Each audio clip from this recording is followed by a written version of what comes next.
thank you for coming to the June meeting of the White Lake Area Historical Society meeting.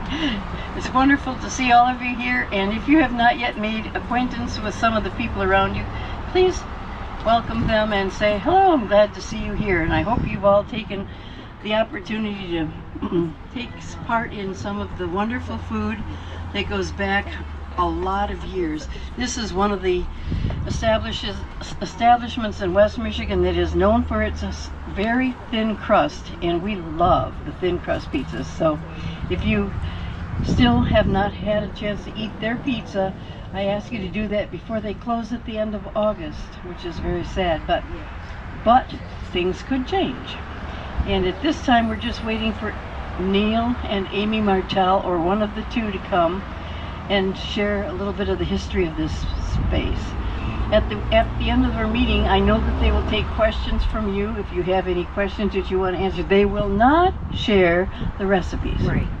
So don't even think about asking. And at this time, I've told you all I know. Started in 1877 on the plat map.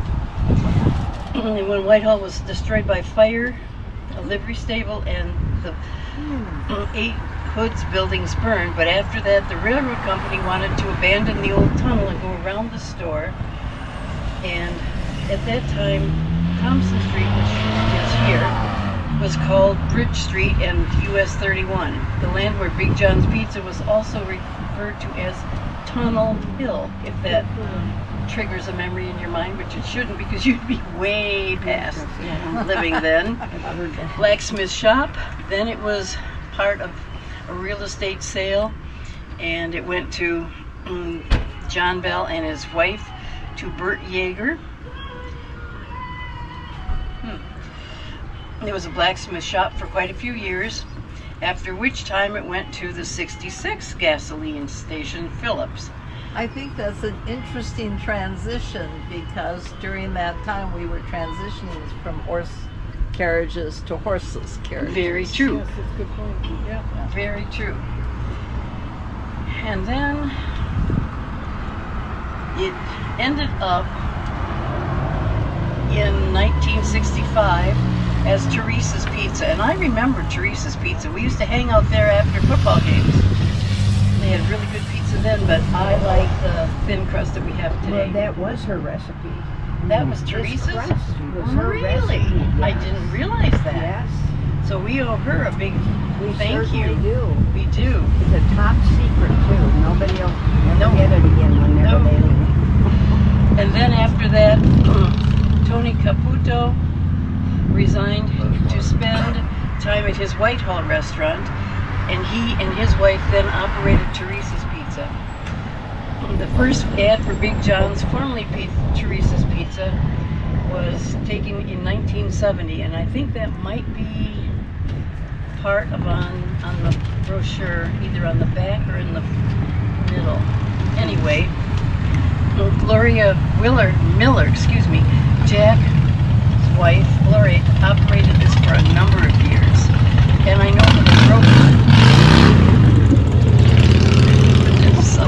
it broke her heart when she had to sell it. I mean, she cried because she didn't want it to leave the family, but the family did not feel that they could keep it up and keep operating it, so they sold it. And then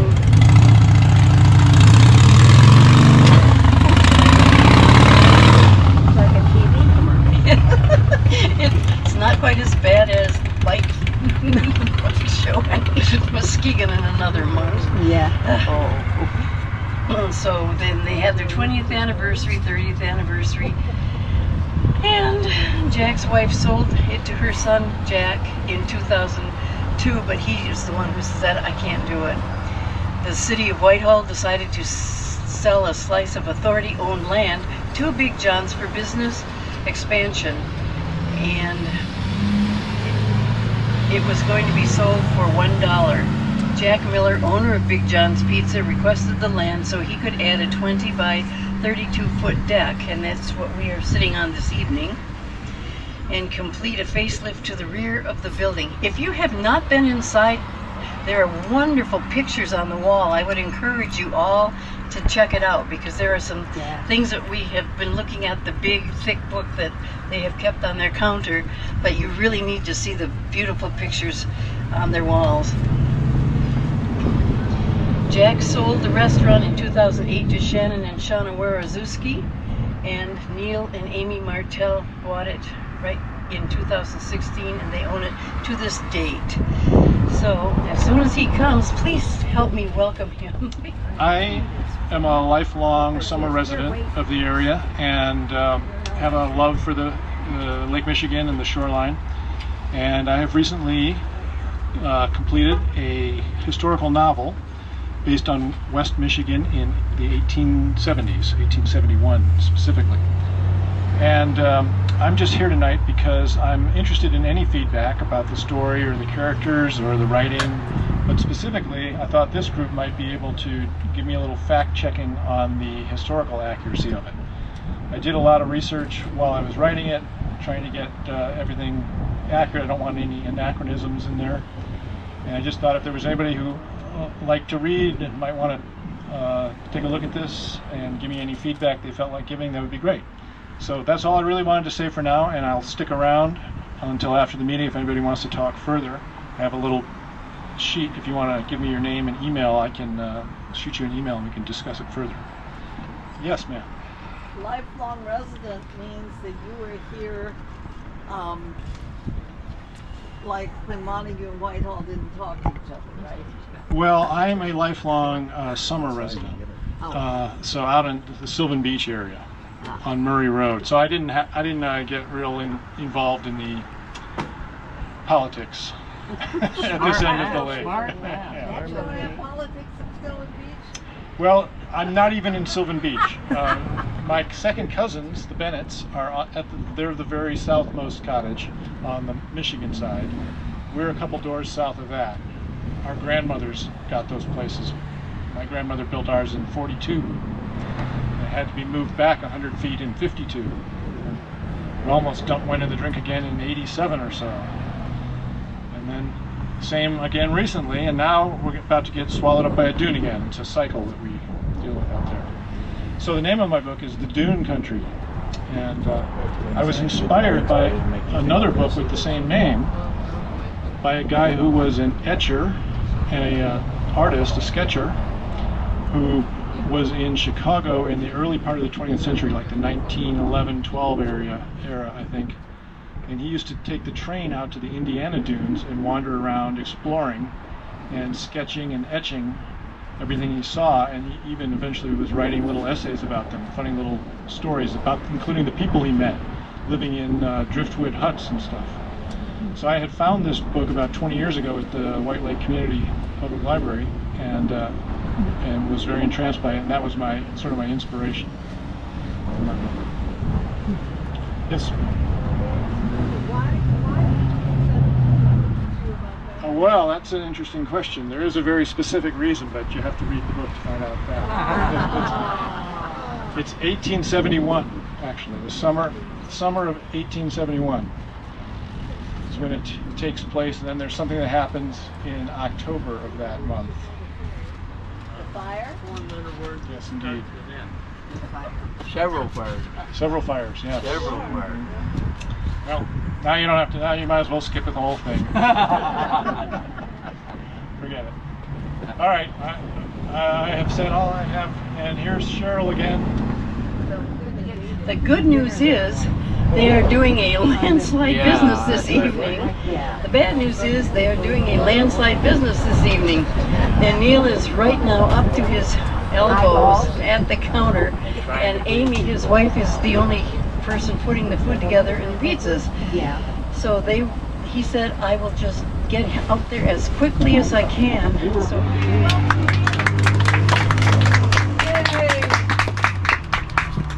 How's everybody doing this evening? Great pizza. Thank you. I might be in and out a little bit. They're going to yell at me if they need me to come back in. So my wife and I, Amy, purchased Big John's in 2016, March of. I worked as a delivery driver for Shannon just to pick up some extra money, and that's kind of how we got into it. And it's been quite a learning curve and quite an adventure, and been very proud and humbled to run this business for the time period that we have. So that's kind of our story in a nutshell. Just all but one of our kids have worked here. 2 do currently now. I was working for the city of Whitehall at the time I was delivering, and I stayed there about a year and a half after we bought Big John's, and then it kind of got to where it was hard to moonlight this place and do the city work. So I just quit the city after I got vested in my pension and moved full-time to the restaurant. And then about 3 years ago, I started driving for Verplanks Trucking out of Ferrysburg. Kind of a part-time thing, because that's kind of my forte. And now I'm kind of full-time at that again, so it's kind of working out that. But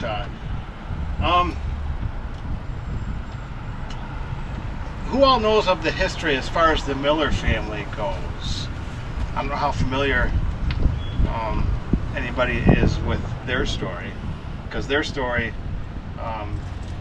in my opinion, is a little more important than our story. We have our own story here as the Martells, but we wouldn't be here if it wasn't for them and the sacrifices that Gloria made. Jack and Gloria opened Big John's in 1970, and then 4 years after they opened it up, Jack passed away, and it was just Gloria at that time with all those young kids, one in diapers still, and she made a go of it, which is quite incredible. Knowing what it takes to run a restaurant and how hard and challenging it is, I just can't imagine doing that, grieving your husband and trying to raise those kids and stuff. So I commend her and that family. And you know, in the recent events of you know, this isn't going to no longer be here in a short period of time. And I guess my hope is that their story doesn't get lost in the shuffle after this is gone. We're proud to own it, and we have, like I said, we have our own story, but I think theirs runs a little bit deeper than ours, again, because they established this place, and there was so much with that. I'm going to share, do I have my phone on me? I'm going to run in and grab my phone because I want to share a poem with you guys. Do you have any questions for me? Yeah, it's on the desk, Cheryl. Just go ahead behind the counter on the desk. It should be there on the desk. Yeah. Tell us more about the Millers. So, Jack Miller, this is the story that I've been told. Jack Miller was a pilot, and he had a partner in this business out of the Muskegon County Airport, and they flew like executives, that kind of thing, you know, in different business meetings around. And Big John had 2 locations in Muskegon at the time. Well, Jack wanted to open up a pizzeria, and Big John wanted to learn how to fly. So the story goes, they taught each other. Jack mentored him in flight, and then John mentored Jack in the restaurant business, and that's kind of how it took off. And so that's just how the story goes, from what I've been told. Yes? What was the transition from Teresa's to Big John's? That I don't know Because I remember specifically. going to Teresa's. That we hear those stories quite a bit, yeah. And Teresa's was Wasn't it, from the mid-60s, I'm guessing? Yeah, it was. It was in Mid-60s? the 60s. 65 to 70? Okay, so it must have been that year they must have, because Big John's was September? They opened up as Big John's? Yep. 9/70. Yeah. Yep. 9/20. So after Gloria's passing, let me back up. Is there any other questions? I don't want to move on until any other questions at all. So Gloria and Jack were the Millers, Yep. Yep. and she had it for 30 years. Yeah, so he passed away in 74, and I think her son Jack Jr. bought it from her in 2002. And then Shannon bought it from Jack in 2008. Yeah, so she read all those years. And at her service, people sharing, her testimony and the type of person she was, there was only they could only recall one time in all those years that she got angry here and frustrated. All those years. So I thought that was kind of cool. I wish I could say that the same for myself. Any other questions from anybody? Well, if something comes up, just interrupt me and raise your hand. I don't want to miss anything. What's that, Cheryl? What are your next plans? So Amy and I, my wife, we've been getting plugged in with 8 Days of Hope and Samaritan's Purse, helping with some of the disaster reliefs and stuff. And so that's our plans after we leave here, is to get plugged in with those folks. I'll still drive for Planks. And grandkids coming into the picture and that kind of thing, we're hoping to bring them along in that experience as well. So we're looking forward to those adventures. So yeah. So after Gloria had passed, it's hard to explain the feelings in the building. It was a shift of emotion that I can't explain. And it was about a week after she passed, and it was a Friday evening, and I thought to myself that this building needs a voice. It needs to have a voice to express its emotions, if you will. And so for me, I'm not a poet, but I voice text this on the way to Muskegon to pick my daughter up from a church function. So I can't take all the credit for these words. It just kind of came together, and it's just. So this is a poem that I wrote that I called Mama's House, and the building expressing its emotion through the years. So I'll share it with you guys now. All through the years, I've seen much laughter, challenges and pains, and stories ever after. Many have shuffled between my old walls and labored intensely in old overalls. For I was a service station, many things in between, but I didn't know with all those that have owned me what true love would mean. I remember so clearly that day in September, when you and your husband would begin a story to remember. Your love for my walls that you nestled and cuddled would soon be your comfort during times of great struggle. My love for your kids has always been true because the love that you showed me through and through. Now all these years later, we are weathered and weak, wanting to rest and wanting to seek.